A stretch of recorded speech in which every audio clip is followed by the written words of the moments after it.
Welcome, everybody. Thank you for attending. I want to thank Judith, Joseph, and Dorit, your Dotan, who tirelessly curate these. There's a lot of work involved. You have no idea. So thank you. Yeah. So I'm very glad also about today's presenters, because one of them I'm not familiar with at all. Linda is an artist from Israel, and I'm not very familiar with her work, but I love it already. And Shoshannah, of course, is a fellow landswoman, from the Netherlands originally. I know her work very well. And so it's like two opposites, and I very much look forward to this session. Thank you. And I'm giving it back to the curators. All right, so welcome to the third edition of the Jewish Art Salon Open Studios online programs. Very exciting. The next program will be Sunday, October 31st at noon Eastern Time. Featured artists will be Yigal Permuth, Harriet Fink, and Judy Joseph, our Judy Joseph. Today we will present Shoshannah Brombacher and Lieff Altabef and present a video about Marina Abramovic. Unfortunately, Ellen Alt had to drop out due to her mother's illness. We send her all the best. Links to their websites on Instagram or in the chat. It will be in the chat soon. Please type your questions into the chat.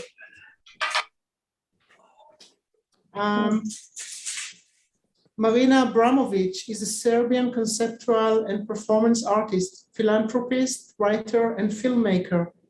Abramovic is perhaps the most famous performance artist working today, employing duration, pain, danger, exhaustion, and viewer participation. She works at extremes as she complicates the relationship between art and audience. Judith, will you please screen the video? Hey. Marina Abramovic is not known for painting canvases or shaping clay. She's a performance artist, and for 40 years, she's been making art in her own body. In 2010, she staged her most famous performance to date, The Artist is Present.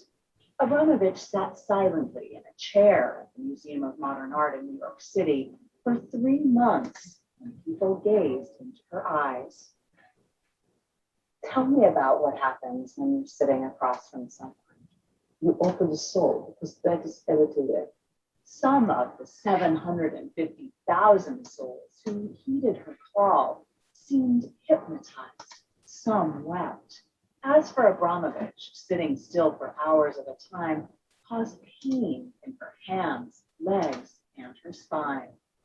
If you're doing pain, and understanding that you can control the pain and you can liberate yourself from the pain, then pain is okay.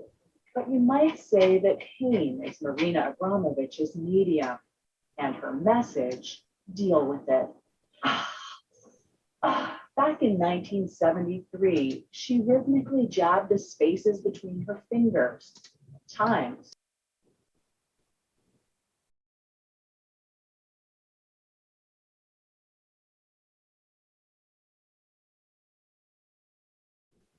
well, it's good she stored her hugs, because I'm sure that was before the pandemic. And there's a shortage of hugs, right, for the last year or so. So I'm going to show some photographs. Marina Abramovic is always interesting, and I'm really glad that you found that video, Dorit. She is in the news this week because on October 6th, a monument that she created for Babi Yar in Ukraine, which of course was the site of a massacre of Jews during the Holocaust, was dedicated just on last week. And she calls this the Crystal Wall of Crying. And I have a few photos of it, and it's made from anthracite, which is coal from Ukraine. And then crystals are protruding from it. And the crystals are from Brazil. And she is interested in the kind of communicative nature of crystals. You know, they're known for, they're used in radio technology, or they used to be, because they have they can process and communicate wavelengths. So she placed the crystals at the height of the head, the heart, and the belly. Her work, of course, is very somatic. It's always concerned with the body. So even with this hard wall, you have a body connection. And this is a photo of her at this site.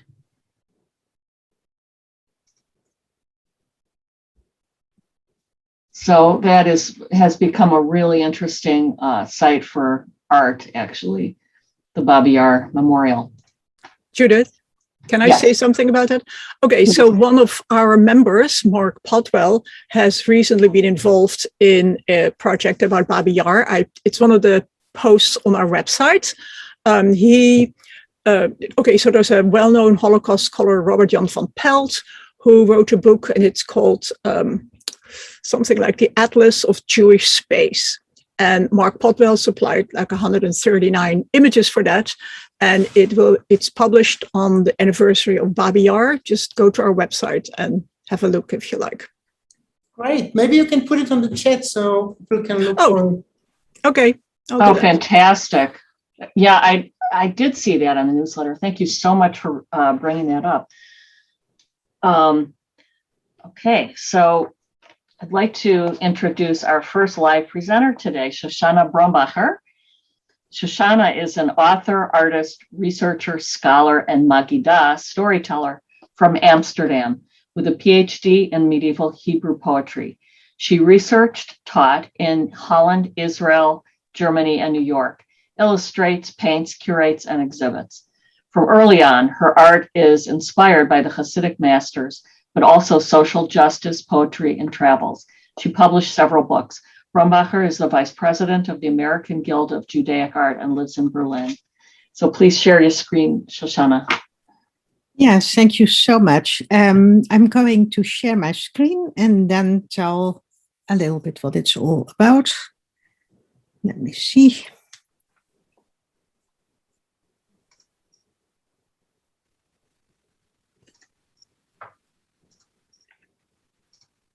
Does it come out well? I think so. Beautiful. Now, my art, in order to understand what it is, you have to know a little bit about my life story, because my art is connected with traveling, with moving. I was born in Amsterdam, like Yona already said, we're landslide. But I moved a lot in my life, both to different cultural cities, like in Holland itself. I went to the south at one point, which has a distinctly different flavor. You can compare that like moving from New York to Texas or so. And I also lived in Berlin, Jerusalem, Leiden, New York, and now I'm back in Berlin. So like an oyster that has a pearl in itself, and that pearl is formed because the sand is rubbing it. It's sometimes painful. So my art developed. When I was a little kid, I wanted to become an archaeologist and have my own museum. Now, most kids don't get their own museum, so I decided if I can't get it in a normal way, I'm going to make it. So I started from an early age to create the artifacts I wanted in my museum. Now, I'm not going to show you my children's drawings, etc., but when I was a little bit bigger, I decided I wanted to do archaeology. That turned out later to become linguistics at the University of Leiden. But I had a love for old statues, etc. So I decided to make a chess game of old Babylonians and old Egyptians. And when I couldn't sleep in my attic room in my parents' house, I made wall drawings. And that went through different periods, which had my love, like old Greek mythology, Egyptian mythology. Here's another one. I made, for instance, Egyptian wall paintings. I made vases.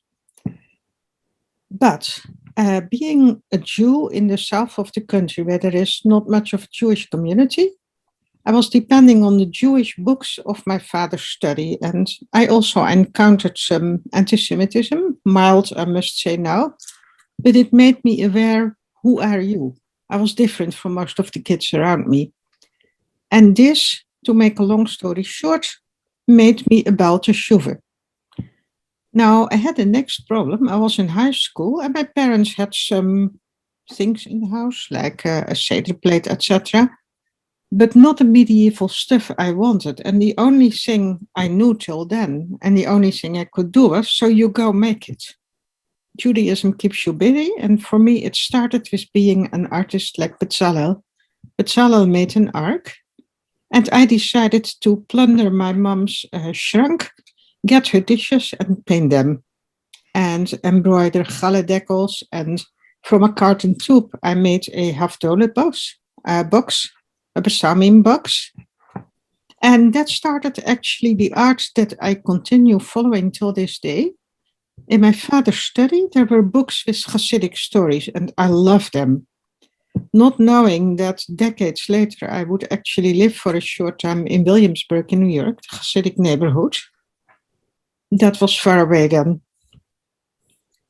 But instead of the old Greek drawings, now I started Jewish themes. The one you see at the left, I made in high school. I was in a Catholic high school because that was the only high school there was at the moment. And at one point, the teacher said, draw something about Saint Francis. Now I know very well who that was and what he did. At that time, I didn't know, and I didn't dare ask. I thought everybody will laugh at me. I knew it had something to do with animals, and animals I know, the Shevatim, the tribes of Israel. So I drew the tribes of Israel. And my teacher, he understood, I guess. He said nothing, he let me be. And this is how I started what I call my Jewish style of art. And then later I also made biblical themes like the Egel HaZahav, the golden calf, which you see on the right. All this I did in school. Now, with my love of medieval lore and going with my parents to many museums, I also started making small scrolls. The one that you see here is a long scroll with all the holidays in medieval style on parchment type carton. And it's no higher than a finger. Wow. Then I had a brother who knew I was doing all that kind of things, and he came home one day with a table leg. And he said, I don't know what you're going to do with it, but you are going to do something with it. Here you are. He found it somewhere. And if you look at my Pesach plate on the right, you will see a so-called Judenstern, a hanging Shabbat lamp. I love those lamps. My parents didn't have one. I had no idea where to get one. So I decided, then you make one. And this is the result which you see on the left.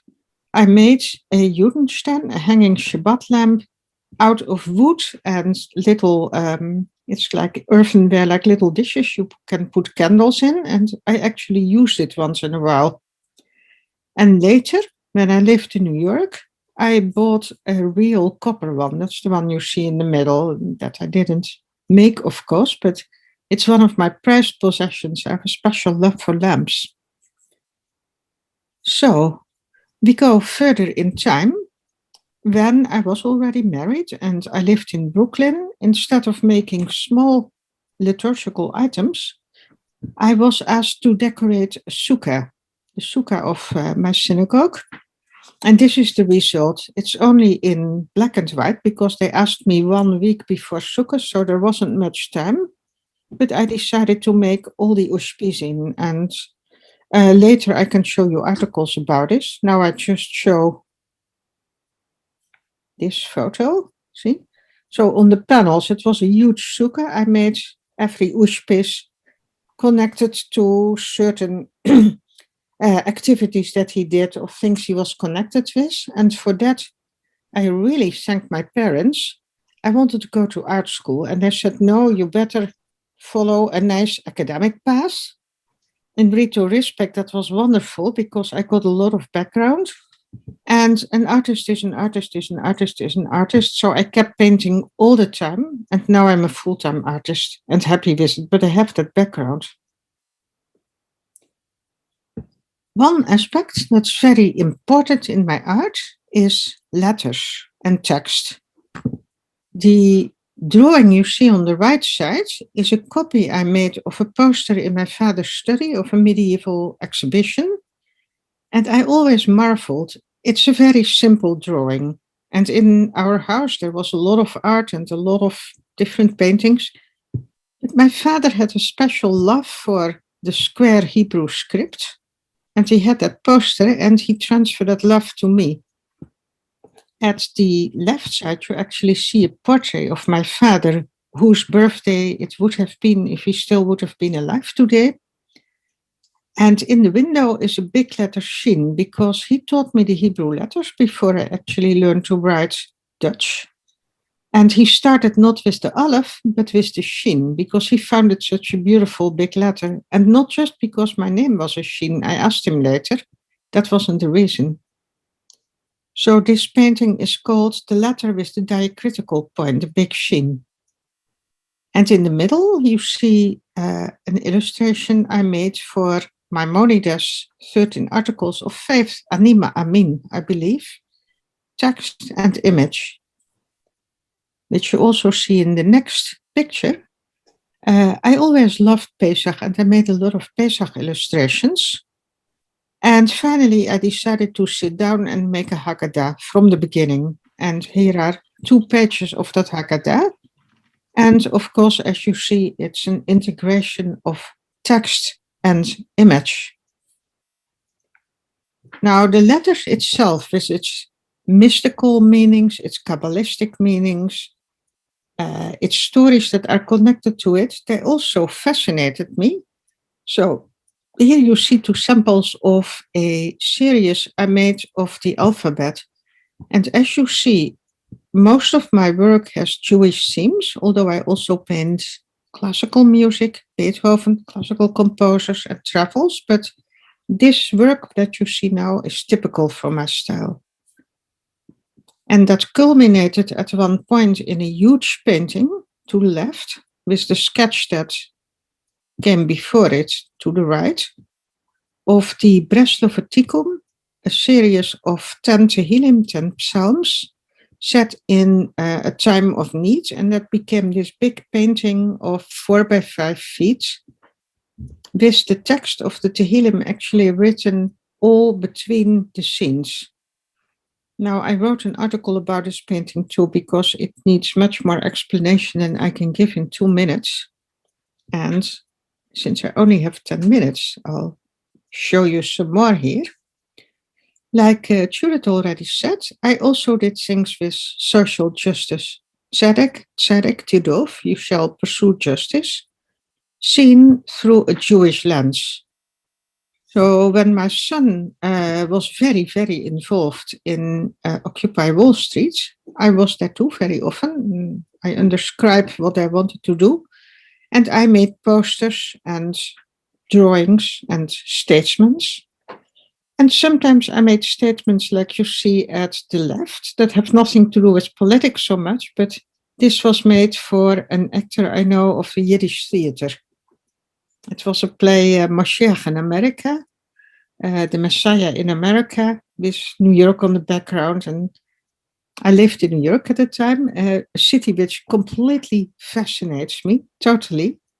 So now you ask, why are you back in Berlin? That's a very long story, but I'm also very happy as a European to be back in my own turf. Which brings me to a painting to the right, which I made in the beginning when I lived in New York in the 90s. I was homesick, so I made a painting titled Through the World, Durch die Welt, of railway stations and synagogues in Berlin and classical music that, like a red thread, a leitfaden, went through all my life, wherever I went. I have my bookcase, I have my music, I have my friends and my family, and home is where my easel is, which you see at the left. This is a painting of Beethoven that's isn't very Jewish themed, but it's also an integral part of my oeuvre. And then literature. Right. I was always fascinated by stories of all kinds. I could show you pictures of the Yiddish play The Dybbuk and decided not to do it, but show you the German play Faust of Goethe. This is very early work, which I made in the 80s. And with all my moving, I recently found it back and decided to put it in this presentation to show that my work is not always the same. It's the same style, but, you know, I have different themes, which you can see clearly in this picture. To the right is an early picture of the Baal Shem Tov in a very realistic type style. I'm a great admirer of Rembrandt and his contemporaries. And to the left is my more loose style, like I often use with ink and pastel. And sometimes I get a beautiful big project. A Chabad family in New York asked me to decorate their bathroom. And they said, you can't, of course, use biblical theme or Jewish themes because it's a bathroom, but you're completely free to do what you want. Well, I said, I was just thinking of Venice, a city I love. I'll make Venice, I make Vivaldi. And they said one thing, you only can paint kosher animals. That was a whammy because Venice for me is cats, so I couldn't make cats. Too bad, but they couldn't say anything about the winged lion that I did put in that bathroom because there are even lions in the shul, so that was okay for them. It was a beautiful project, difficult to make. I had to balance on the toilet seat on one point to reach certain corners, but everything is painted, the ceiling, the walls.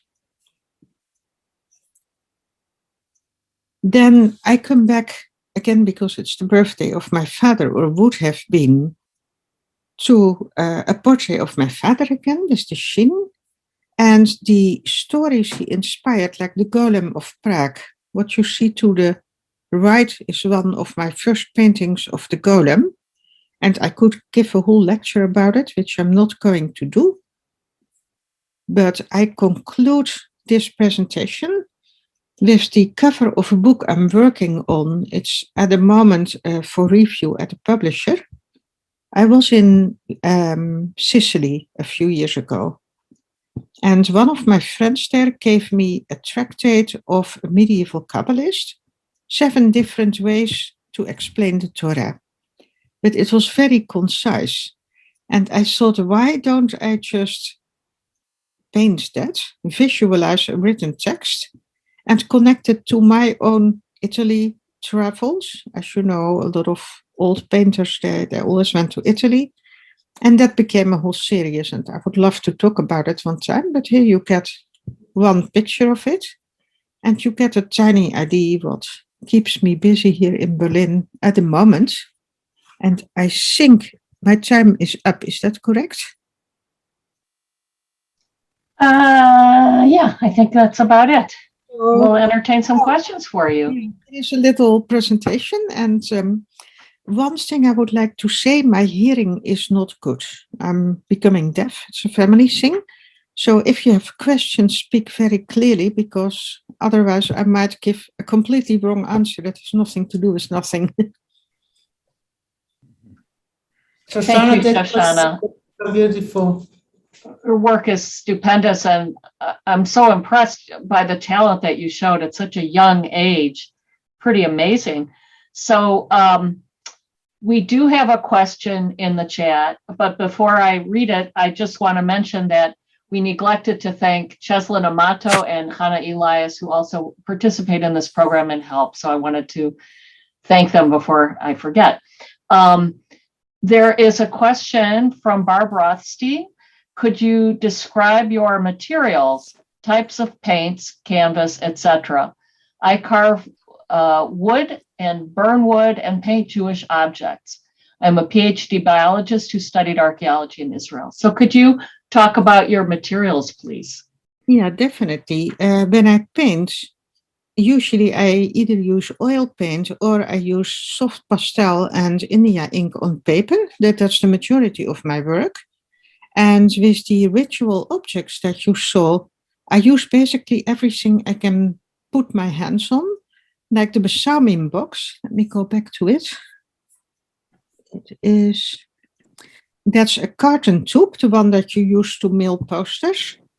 The borders are velvet. The painting is made on paper and then I glued it on it. The bottom is a copper candlestick or a brass candlestick. The top is again velvet and nice ribbon, and that silver stuff, that is, quite honestly, that is the paper from a sweet box. Oh, and So then inventive. and little fake gems. Fantastic. What about the bathroom? What did you use for bathroom? What media? Bathroom, that was oil pastel. Oil pastel?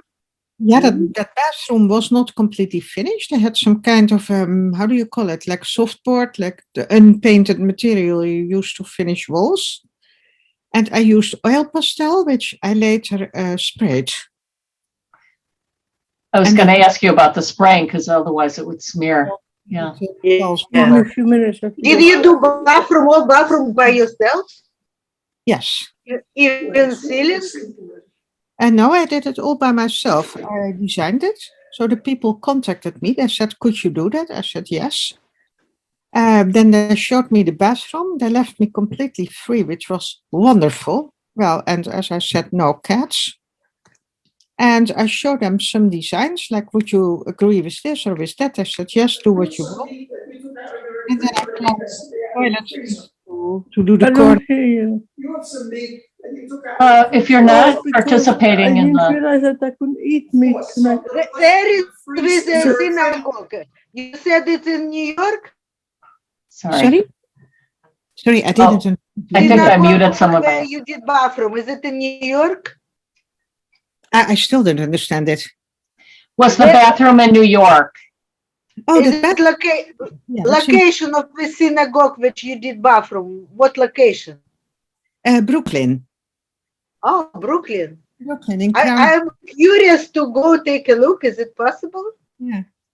You know what? I could ask the people if it's possible. I don't know if they're willing to do that because, well, it's in their house. And What do you mean house? I thought it's a synagogue. No, I misunderstood. what I could do is I have an article about that bathroom that completely shows it and describes it, and that I could send you. I'd like to move on to a question by Richard McBee. What is Jewish life and Jewish art like in Berlin? You know, to my surprise, it's big and growing.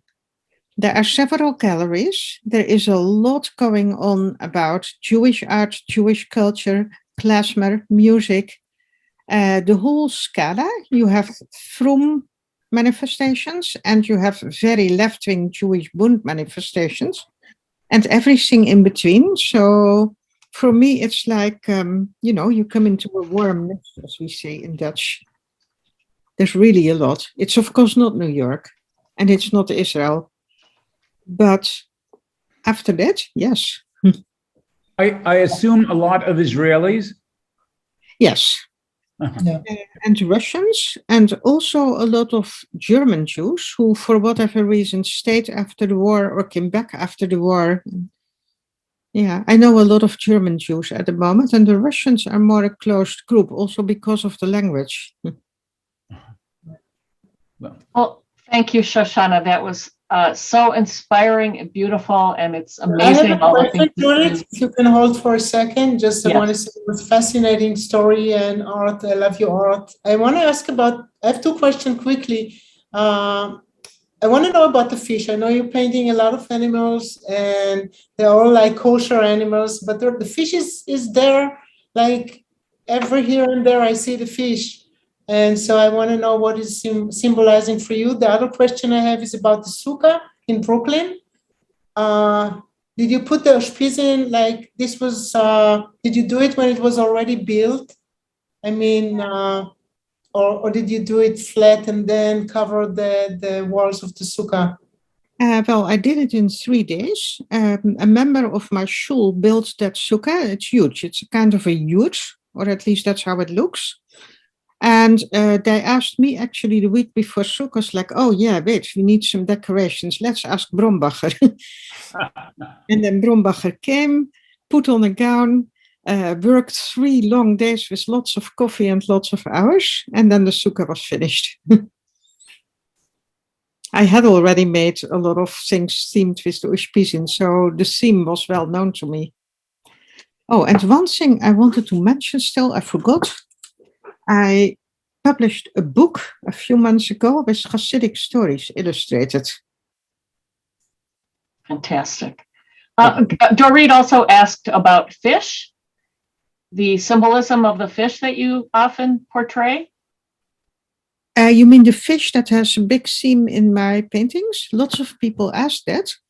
I guess it's part because as a Dutch person, I grew up with a lot of water.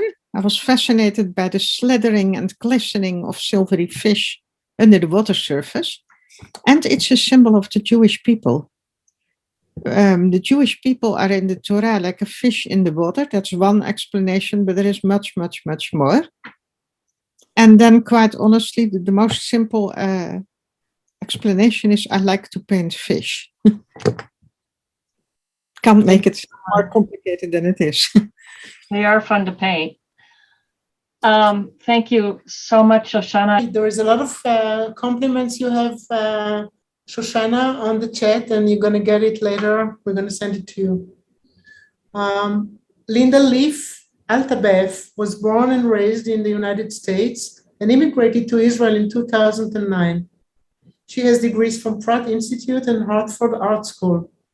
Early on, Linda's designed textiles for companies such as Anne Klein and Calvin Klein. She has exhibited her art in galleries and museums in the US and Israel, including Tova Osman Art Gallery and Jerusalem Municipal Art Gallery, and the Brooklyn Museum, among other more. Her work is in many private collections in the US, Europe, and Israel. Linda Lieff, please share your screen. So during the, first of all, I wanted to thank Judith and Dorit and Yona for organizing the event this evening and asking me to present tonight. So thank you. It's actually tonight for me. It's not that for other people because I'm talking from Israel. Anyway, during the confusion of COVID-19 lockdowns in Israel and around the world, I began to study the circular pattern of the virus as a metaphor for life. Nature moves in circular patterns that rotate in never-ending cycles, and the repetitive circular form was like the nucleus of a series I created in paintings and drawings and sculptures and Lino Cut Print. So everything I'm going to be seeing now is all been done in the last 2 years during this whole COVID thing.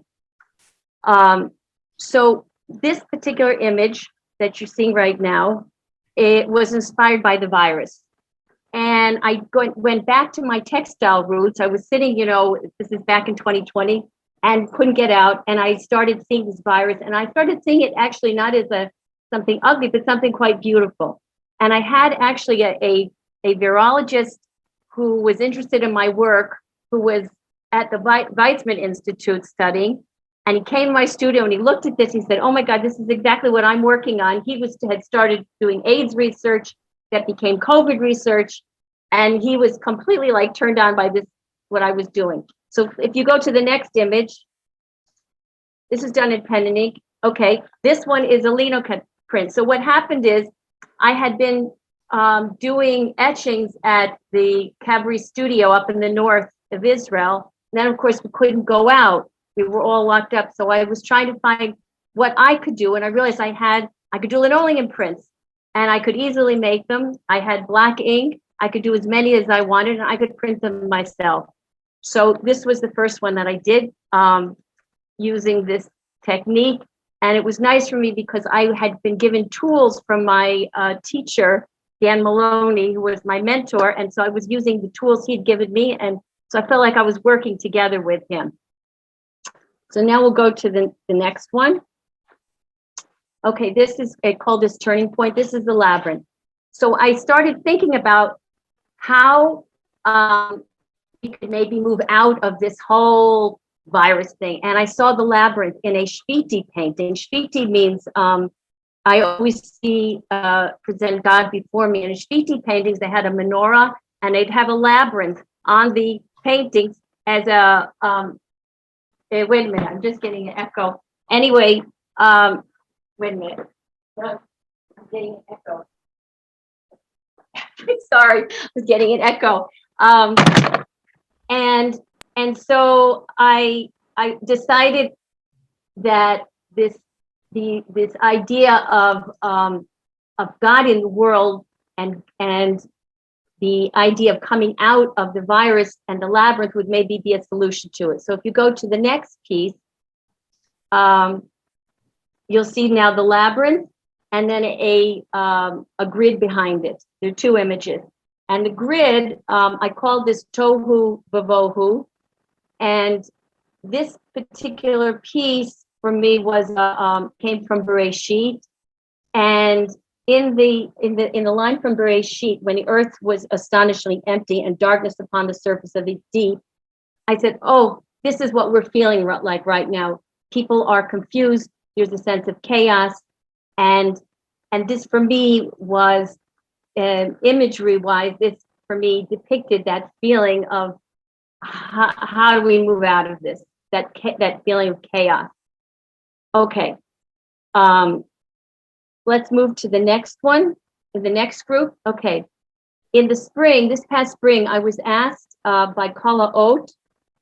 It's a Jewish educational center in the old section. It's near the old city of Jerusalem. And they did a program where they asked 48 artists to come and called this program 48 Creative Quarantine. And we were asked to interpret the 48 ways that you receive Torah. It's in Pirkei Avot. You either receive it through proper speech, study, fear, humility, joy. And I was given the word biyashuv, which means clarity. Now this place is amazing. They have studios there, they have residency program. And so we were given 48 hours, each of us at separate times to come up with our solution. So I did this, again, continuing on this circular image. I did basically 3 circles. It's in black and white. And the 3 circles represent the balance in a relationship. You have male energy, female energy, and God. And all together we have a balance in the world. If you go to the next one, you'll see it again in another version. That's the second. Now do it again. Okay. And you're seeing the various ways that I did it. And then the next one is done on canvas. Right. All 4. So for me, this was my way of my creative quarantine. And it was a very interesting project. And again, it helped me move through this very strange time we're in. And now I'm going to go to the next ones. These are all about water. As the topic of this is called After the Flood, ReGENESIS, and which is apropos since we just had the Parsha Noah. These next pieces are about that. So you have the steps of the water coming up and down in, again, black and white. And you're seeing most of the images I'm using here are black and white because I felt that it's, by limiting my color palette, gave me clarity and how I was wanting to work in my studio. The next one it's called After the Sun, and it is, again, it's this feeling of hopefulness. I wanted to feel that there's light. We're facing the sun. There's light out there. It's not all darkness, and that we're coming out of something. And then hopefully when you're coming out of what we've been through, there's a sense of hope. So if you go to the next one. Linda, can you say the size and the medium of those? Yeah, these are all Lino Cut. Everything you're seeing is in Lino Cut Prints. Everything you're seeing are done. They're centimeters, 23 centimeters, 30 centimeters. They're all in various, of the same. And it's all, all the imagery you're seeing is all done by hand. I've cut it into linoleum by hand, and then I've printed everything by hand. So it's very physical. And I felt also that being physical, it was really important because you're sitting around with Zoom and sitting, and I felt that I needed to be in my studio and be very, very active. And it was like a comfort for me doing these pieces. So this piece is called Blooming. And again, it's a sense of, I really enjoyed working on these pieces. For me, it was, it's something very different for me. I'm used to using a lot of color and so forth. And these were a challenge because I had to limit my color, my palette. And I'm hoping that, as I said, coming out of this, we'll be in a better place, a better centered place than we were 2 years ago. So that's my presentation. I don't know if anybody has questions, comments. I have a question. Did you publish them in a book that we can see No. them together? No, I don't have them published in a book. I know someone suggested that I do that. Someone suggested it, and the scientist that came here was interested in having them, seeing them on the wall where his institute is. So I don't know. It's a good idea. Yeah, I would be interested. Thank you, Linda. That was very interesting. Somehow I was thinking that was very big size.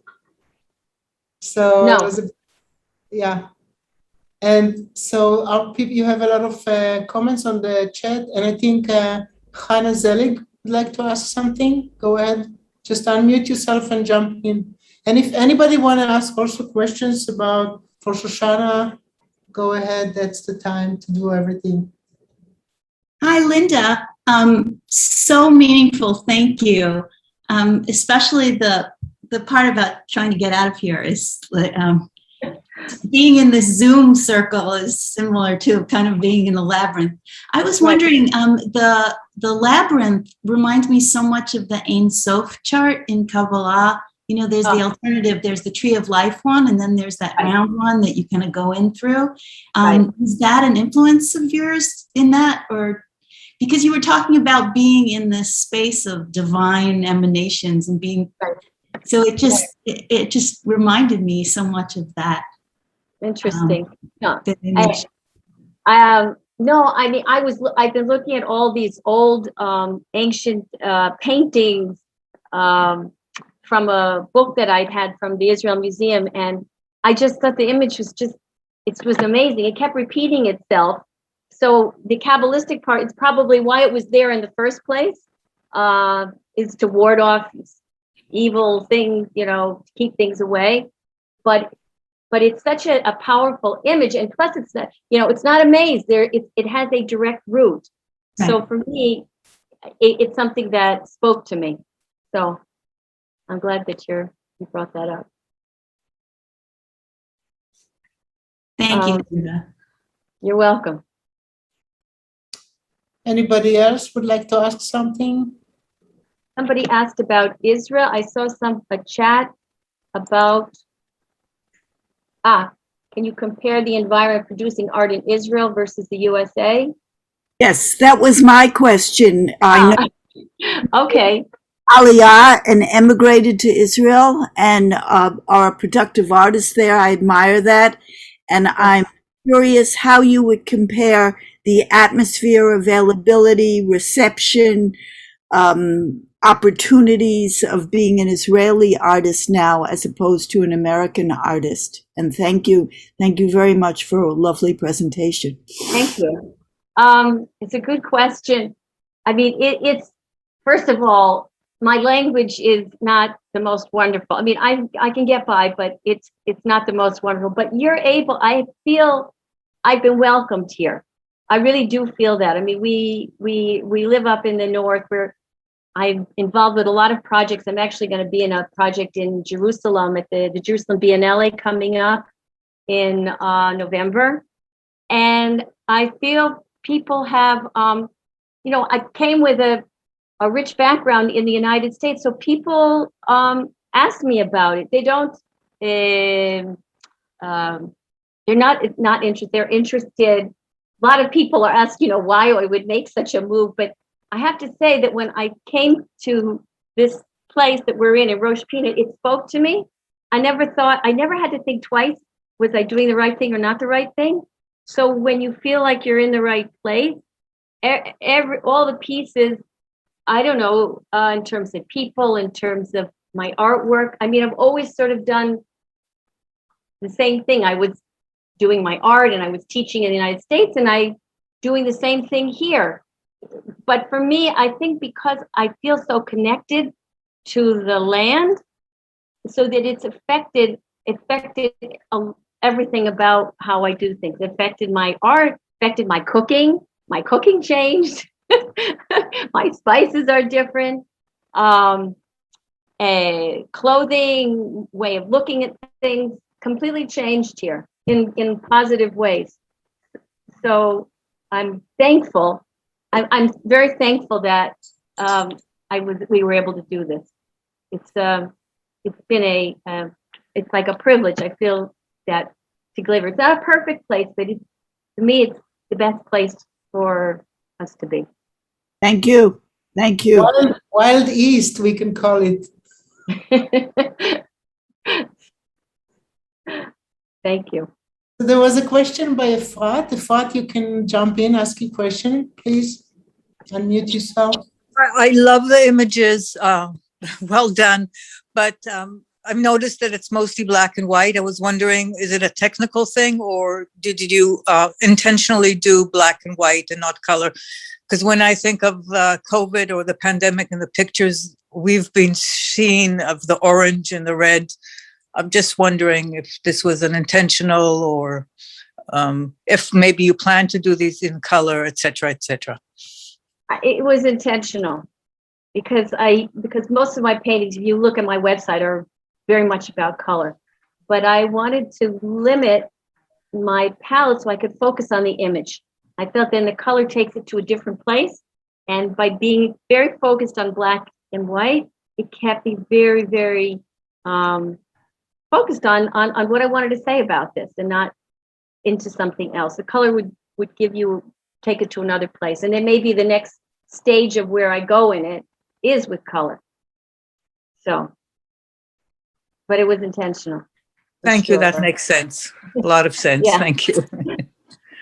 If I could comment, first of all, wonderful work, but it actually, I think a lot of its power clearly comes from the fact that you limited your palette, and by removing color, it seems to me one also removes a certain kind of sensuality that we all love as visual artists. But if you take that away, suddenly now the voice of what you're trying to say, the narrative, is the thing that the viewer must deal with. You can't glory in all the other stuff that we do love. And so in a way, it kicks it into a kind of seriousness and focus that it's almost impossible to get with color, because again, color is like just beautiful music, and it moves you along and you don't even care what it means. With your work in the black and white, I mean, the reason I'm telling you this is because also I'm looking at a set of 12 paintings that I'm working on, a narrative I've done many, many years, but now I've limited it to black and white because I don't want them to be, as it were, things of beauty. I want the viewer to have to look at the content just there. So it's phenomenal. I just wanted to say that I think there is beauty in black and white for sure, but it has a different emotional tone. It's a color. It's more like a symphony, and maybe black and white is more like a sonata or something. Simpler. Yeah. There's power in black and white. I also use black and white in my art, and I like it. Although, as you saw, I like color too. Right. Yeah, black and white sort of gets hold of you. It happened to me, and I was a colorist all the way. Don't know why. Great. So if there are no more questions. I have something. I just wanted to make a comment about the Jewish art scene in Israel. I also live in Israel. My name is Chana. I've been here for 44 years. And these other fields of creativity, especially music in Israel, changed tremendously. Where there used to be one kind of voice that was permitted, it was very secular. Often it was, reflected very much a certain elitist point of view within Israeli society, or at times it was very much doctrinaire. And then it left that and other voices began to be said, but the art world is very, very elitist. I'm talking about the art world as the formal art world, things that get exhibited in museums and in galleries. Well, like for example, the quality popular music, there's so many subjects that can be discussed, whether they be spirituality, loss of belief, loss of parents. It's not just the same, you moved into my apartment, then you left and you took your toothbrush with you, which is what a lot of the pop music was, let's say the Ashkenazi pop music of 10 years ago in Israel. And I think in America, you might see the same thing with live indie rock as well. Music has so many voices being expressed now. And within the art world, it's just barely beginning. Where if it was political, it would be one kind of politics. And because the formal art world, the established art world, has both curators, and it tries to appeal to a very, very tiny section of rich collectors, unlike music where you want bus drivers to listen to you as well. I think that it really stifled, it really hurt what was going on with Jewish art specifically. And I'm hoping that things are beginning to change now. I mean, the kinds of things that are part of our lives, as I mentioned, people in this group as well, are beginning to be discussed again in Israeli visual art. And I don't know, that's my hope. Thank you. That's great to hear. More and more Israelis coming to the program, and it's very nice to see that. So hopefully the biennial has become part of that. The Jerusalem Biennial is no longer new. I think it started in what was it, 12 or 15? Right. And again, it was when I remember when we first covered it, and the Jewish Art Salon was in it at least 2 of the years, and we hope to be in it in the future. It's radical because it says something with Jewish content is legitimate as serious art. And like you were saying, Hanan, that was almost beyond the pale in large portions of the Israeli art world. So I think there's progress been made. Of course, I'm looking at it from afar, but right. And especially groups like the Jewish Art Salon, which we are, also in Israel, are saying no. These are legitimate subjects. Yeah. Yeah. Thank you.